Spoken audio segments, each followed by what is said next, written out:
Hello friends, कैसे हैं आप सब। उम्मीद करते हैं कि आप सब अच्छे होंगे।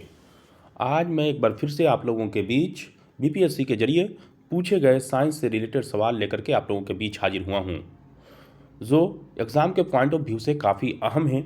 और इससे आप लोगों को बेस पता चल जाएगा कि किस बेसिस पे बीपीएससी के जरिए सवाल पूछे जाते हैं और किस किस टॉपिक से कहाँ कहाँ से सवाल पूछे जाते हैं, बहुत कुछ अंदाज़ा लग जाएगा। तो चलिए सेशन का आगाज़ करूं उससे पहले एक शेर सुनाता हूं कि सामने हो मंजिल तो रास्ता मत मोड़ना, सामने हो मंजिल तो रास्ता मत मोड़ना, जो भी हो मन में वो सपना मत तोड़ना, जो भी हो मन में वो सपना मत तोड़ना। कदम कदम पर मिलेगी मुश्किलें आपको, कदम कदम पर मिलेंगी मुश्किलें आपको, बस सितारे छूने के लिए ज़मीन मत छोड़ना। तो चलिए पहला सवाल आपके स्क्रीन पे, हाथ से गैस क्या है, हाथ से गैस क्या है। तो इसका करेक्ट आंसर हो जाएगा नाइट्रस ऑक्साइड हाथ से गैस है। कौन सा? नाइट्रस ऑक्साइड को हाथ से गैस के नाम से जाना जाता है। अगला सवाल आपके स्क्रीन पे, सवाल नंबर 2। यह सभी के सभी सवाल बीपीएससी के जरिए पूछे गए हैं। किस गैस को सूंघने पर हंसी आती है ना मज़ेदार।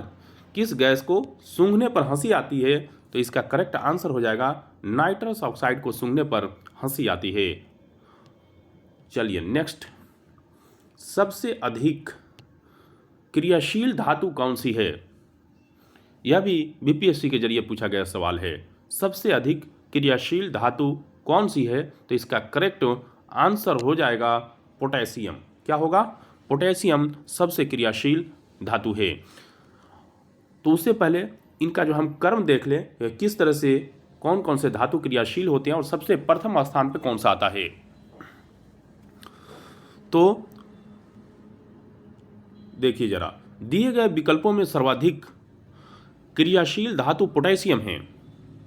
क्रियाशीलता के आधार पर दी गई धातुओं का क्रम निम्नवत है।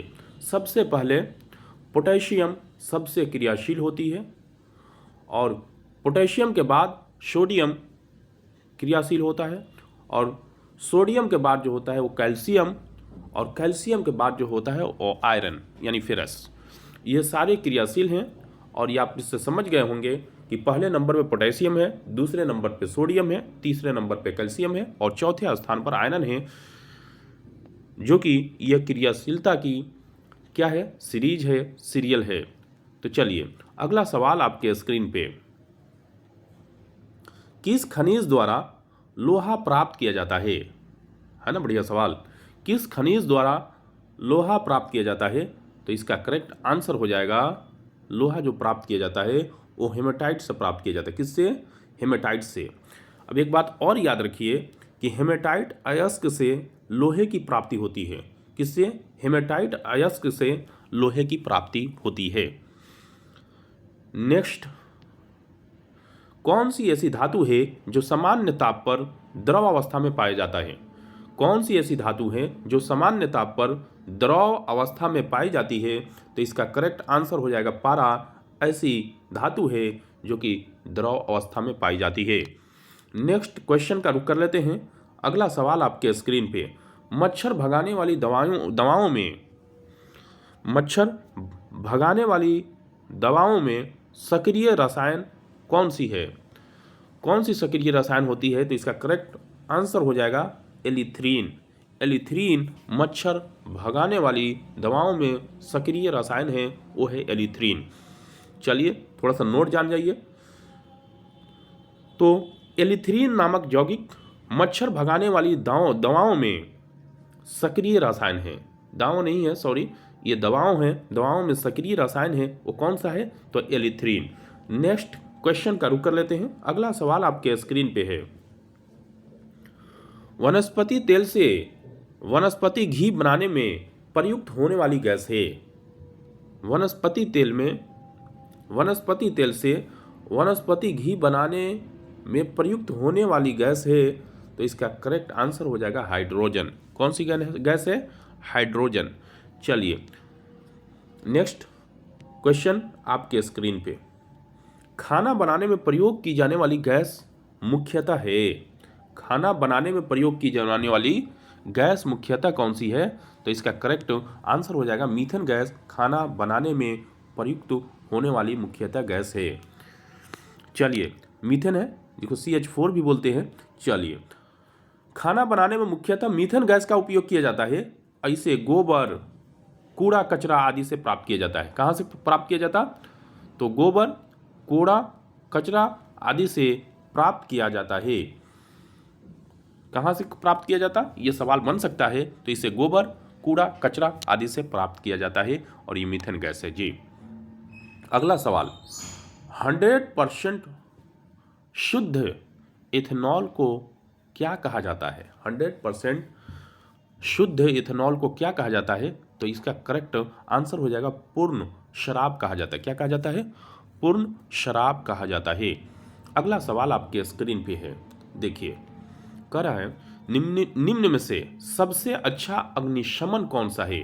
यानी आग बुझाने वाला कौन सा ऐसी चीज है जिससे जल्दी आग बुझ जाएगी? तो इसका करेक्ट आंसर क्या होगा आप बताइए? मिट्टी, जल, ऑक्सीजन, कार्बन डाइऑक्साइड। तो आपको पता है कि कार्बन डाइऑक्साइड जो है बहुत जल्द क्या करता है? आग को बुझा देती है, क्योंकि ये भारी गैस होता है और ये जो है पूरी तरह से ढक लेती है। जहाँ पे आग लगती है वहाँ छोड़ा जाता और पूरी लेयर्स कार्बन डाइऑक्साइड ढक लेती है और इस तरह से ऑक्सीजन के उसका संपर्क, कांटेक्ट, राब्ता कट जाता है और इस तरह से आग आसानी के साथ बुझ जाती है। पानी जब फेंकी जाती है तो पानी में ऑक्सीजन पाया जाता, इस वजह से आग तो बुझती है लेकिन जल्दी नहीं बुझती। नेक्स्ट देख लीजिए जरा, क्या है? नोट जरा पढ़ लीजिए। आग से बचाव हेतु कार्बन डाइऑक्साइड एक अच्छा अग्निशामक है। अच्छा अग्निशामक है। अग्निशामक यंत्रों में सामान्यतः कार्बन डाइऑक्साइड का प्रयोग किया जाता है। आप जाते होंगे बड़े बड़े जो है ऑफिसेस में, तो आप देखते होंगे कि वहाँ पे कार्बन डाइऑक्साइड का सिलेंडर सब जगह रखा हुआ रहता है, लटकाया हुआ होता है। क्यों? क्योंकि जब भी आग लगेगा तो इसका इस्तेमाल करके बुझाया जा सके आसानी के साथ, इसीलिए। अगला सवाल का रुख कर लेते हैं। सवाल नंबर है 11। क्या करा? जहाँ जीव रहता है उसे सटीक, जहाँ जीव रहता है उस सटीक जगह को क्या कहा जाता है? जहाँ जीव रहता है उस सटीक जगह को क्या कहा जाता है? तो इसका सही आंसर हो जाएगा आवास। क्या बोलते हैं उसको? आवास बोलते हैं। चलिए, अगला सवाल का रुख कर लेते हैं। इसका नोट भी समझ लीजिए। नोट में क्या है कि किसी प्रजाति विशेष के पौधों या जीवों या अन्य जीवधारी के रहने की सटीक जगह को आवास कहा जाता है। किसी प्रजाति विशेष के पौधों या जीवों या अन्य जीवधारी के रहने की सटीक जगह को आवास कहा जाता है। अगला सवाल आपके स्क्रीन पे है, कह रहा है कि वह जानवर जो मुख्यतः मांस खाता है क्या कहलाता है? तो उसी को तो बोला जाता है मांसाहारी, और इसको इसमें बोलेंगे कॉर्निवोरस। कॉर्निओर यानी कॉर्निवोरस जो बोलते हैं वो मांसाहारी होता है, और इंग्लिश में दे दिया है, इसलिए कंफ्यूज होने की ज़रूरत नहीं है। हिंदी में रहता तो मांसाहारी लिख सकते थे। इसका जरा ये पढ़ लीजिए नोट। वह जानवर जो मुख्यतः मांस का सेवन करते हैं मांसाहारी कहलाते हैं, जैसे शेर, भेड़िया, तेंदुआ, चीता, ये सब क्या हैं? तो ये सब के सब आप देखिए, ये सब के सब मांसाहारी हैं। चलिए, अगला सवाल आपके स्क्रीन पे है।